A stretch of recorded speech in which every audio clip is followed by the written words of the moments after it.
I mean, I haven't won Worlds in 3 years, so I'm looking at it that way instead of being the favorite here that I haven't won this one in 3 years, so I want to win it. I'm not going out there with I'm the favorite. I should win this. I'm going out with I've lost this the last 3 years. I need to earn it.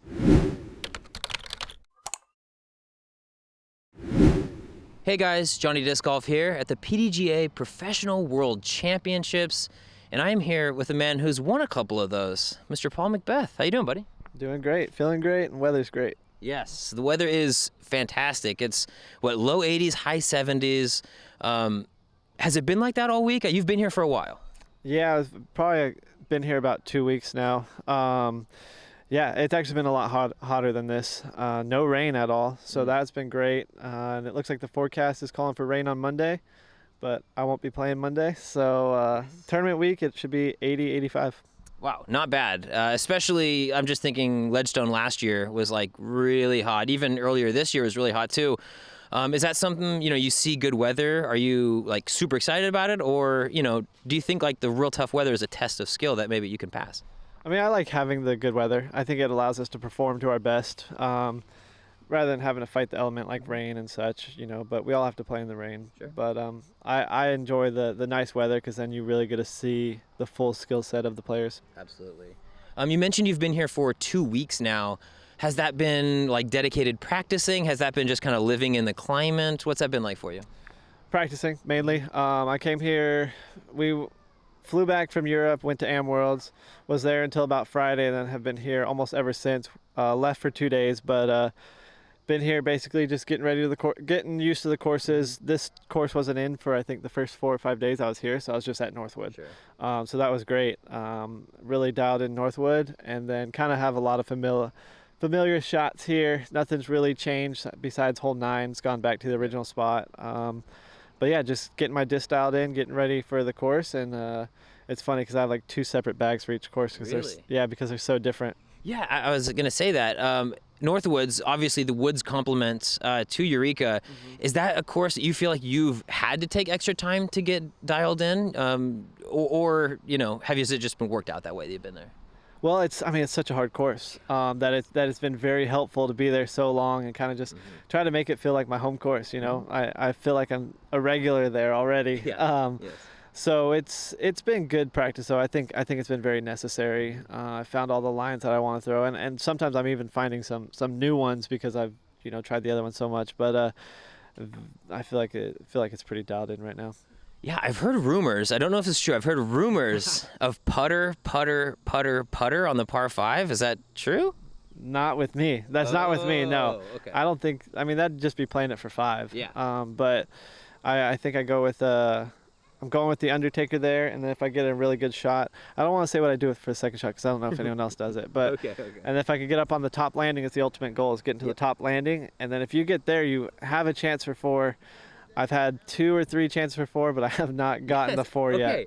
I've not gotten it yet. I'm actually very glad you said that because I've yet to see one. I've been playing with some pretty good players, Matty O, James Conrad, some skilled disc golfers. Nobody's even sniffed a 4. Is that, you think, consistent through the tournament?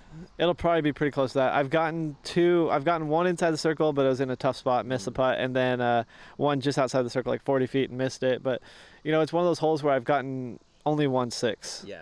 Everything else is a 5 no matter where I've been. So I'm still getting par, but I've had a few opportunities for birdie and had some great scrambles for 5. So I want to get it in the tournament. Oh, absolutely. I feel like that's got to be maybe the biggest bonus bird I've ever seen on a course.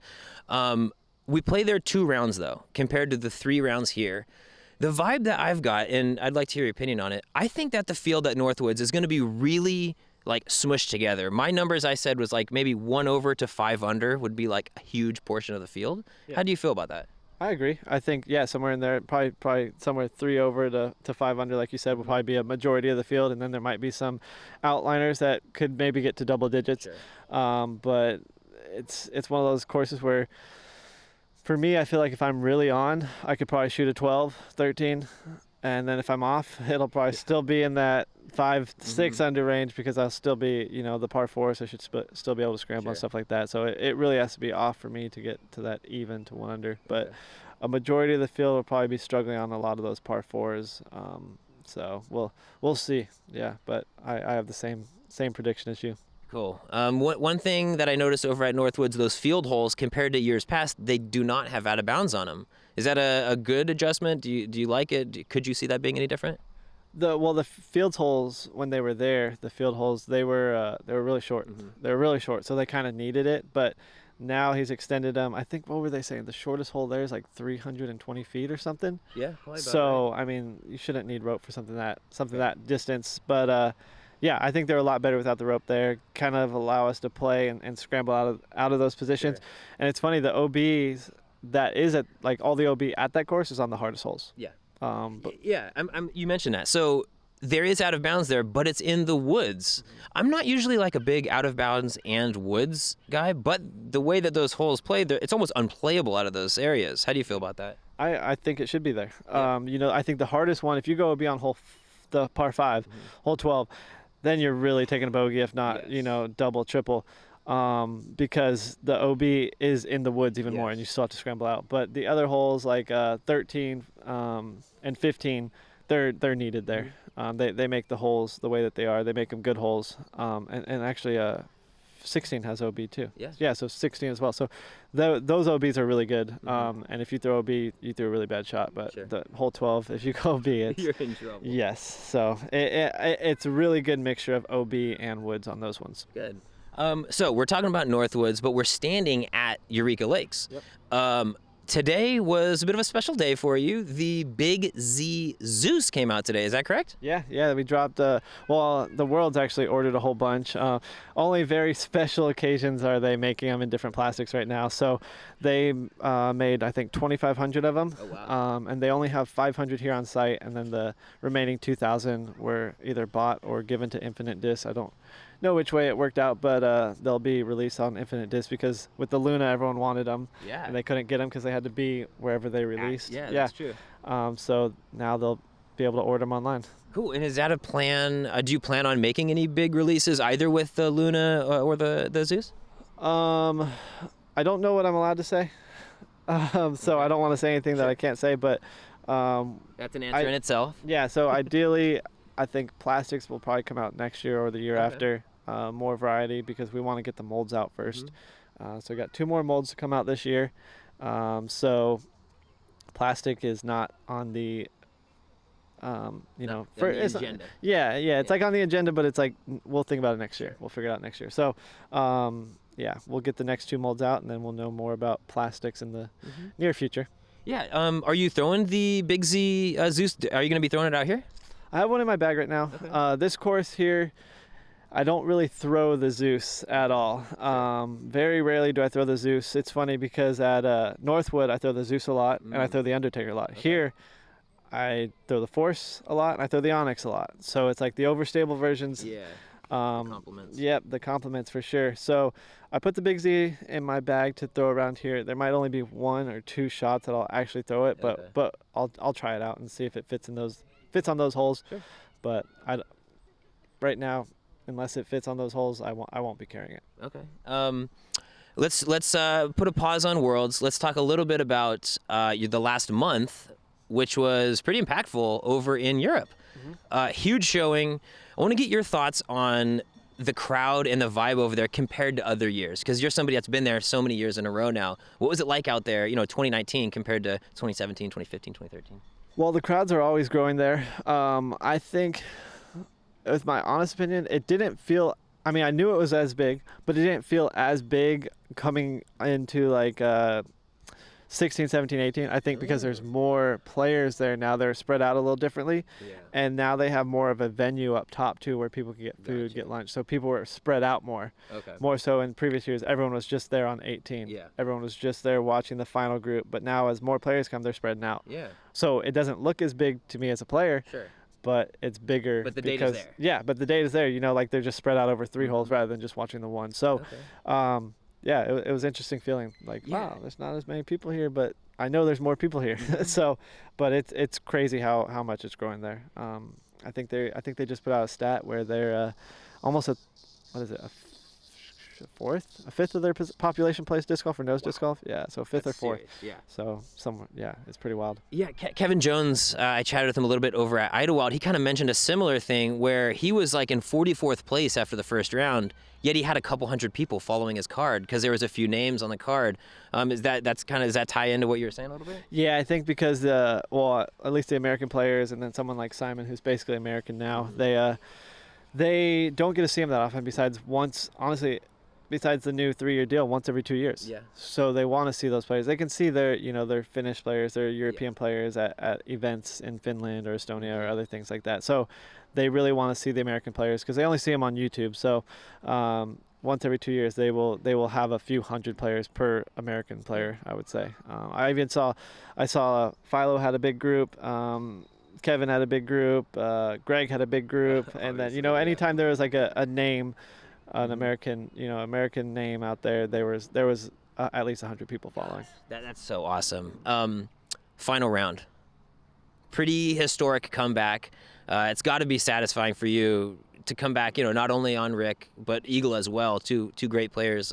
What was going through your mind before that round? Did you see that coming?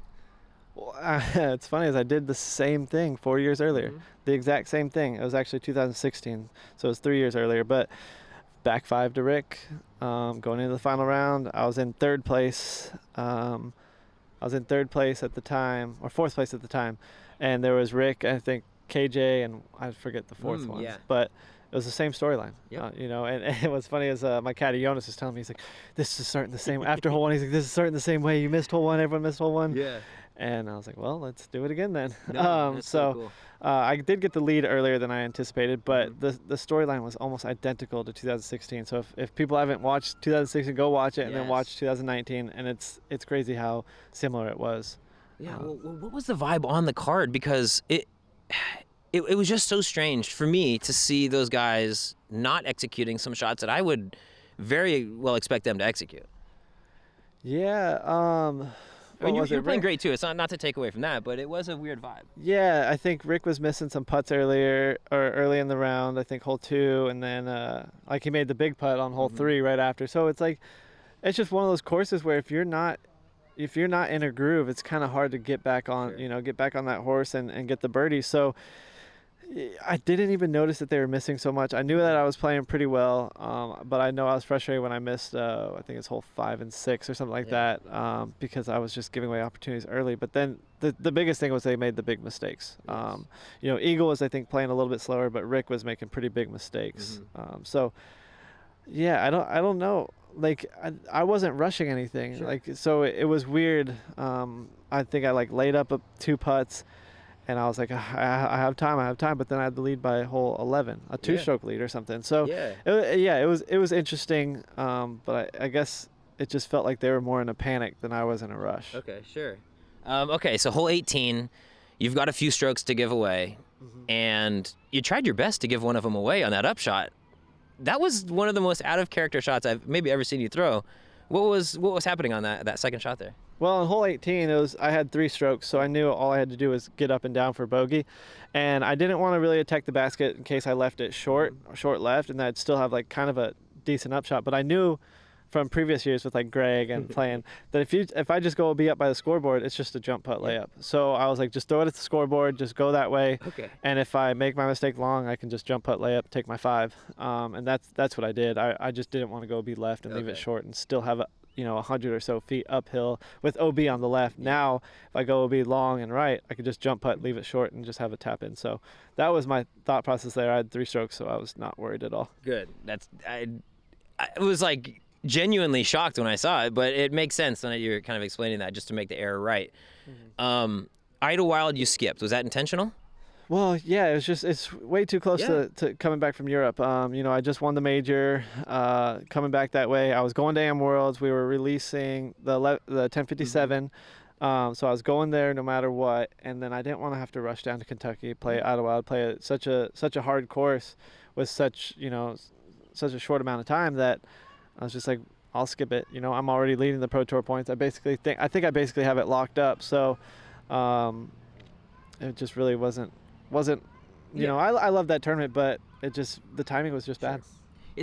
There seems to be a trend where majors are followed up by not equally as big tournaments, but big tournaments.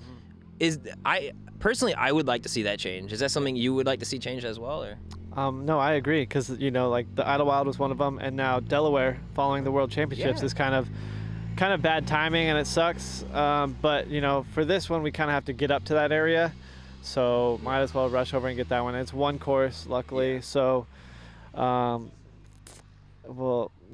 I don't like it, but we'll have to get to it. I'd rather it be like an A tier where we could skip out if we wanted, but. Sure. Or I'm even thinking just like an off week of nothing, real big. USDGC kind of has the same thing with Hall of Fame right afterwards. It's hard to ask a champion of that. You win such a big tournament and then you got to go compete again. Yeah, and I think the biggest issue is those 3 tournaments, like you said, Hall of Fame, Idlewild, Delaware. They're all new tournaments. They're less than 4 years old, so they're probably they still have room to move, and I think they're gonna end up having to move to a different date. Totally agreed. 1057, Paul. Highest rating anyone has ever been. Do you think it's a product of switching to new plastic? And B, do you truly feel like you're playing better golf than you ever have? I mean, 2015 was so dominant. I think it's a mixture of both. I think the plastic, the discs are definitely helping me. I think I feel like I'm more in touch with them, especially with helping the design process too on some of them. And then, I think I'm just now getting to my prime too. I'm 29 years old, so I'm not like a young teenager that's just going out and throwing them like crazy and just trying to throw far. I've kind of learned a lot throughout my career, and now I'm just now getting to my physical prime. So, those two things combined is pretty. It's a pretty great moment to be in my life.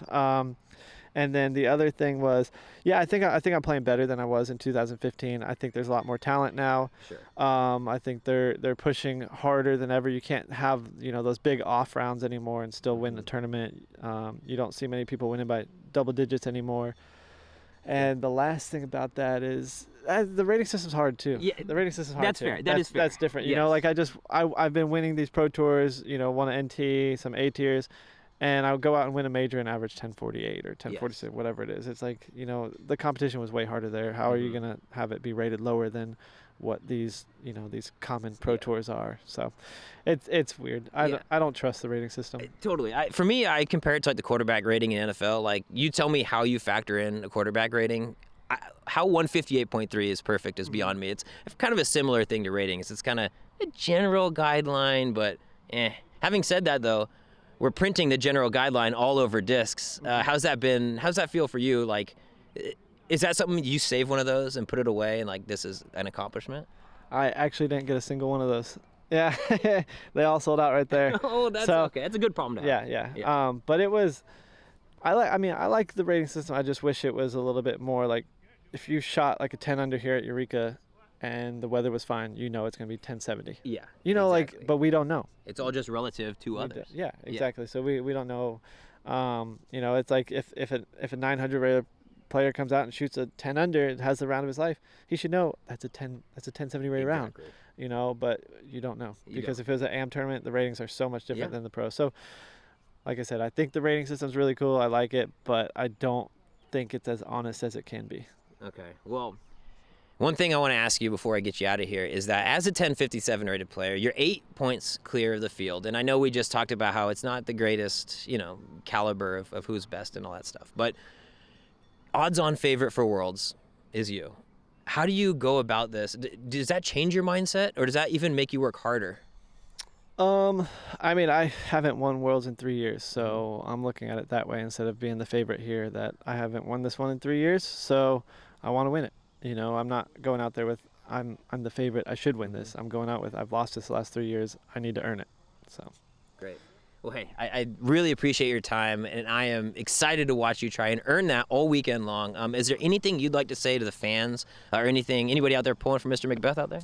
Just thanks for the support. This is the dream come true to be out here competing and having you guys watch at home, because this wasn't around when I first started. So this is pretty cool. Cool. Well, hey, happy to help any way that I can, and I appreciate your time every time you come on. For you guys at home, if you'd like coverage of all things disc golf, make sure to subscribe to my YouTube channel. Hey guys, thanks so much for checking out that interview. If you'd like to support me, check out my Patreon. The link is in the description below. Big shout out to Sleepy Legs behind the camera on this one. Thanks so much for moving it around. And big shout out to the guys at Central Coast Disc Golf for putting up and hanging out with me all week long. Love you guys.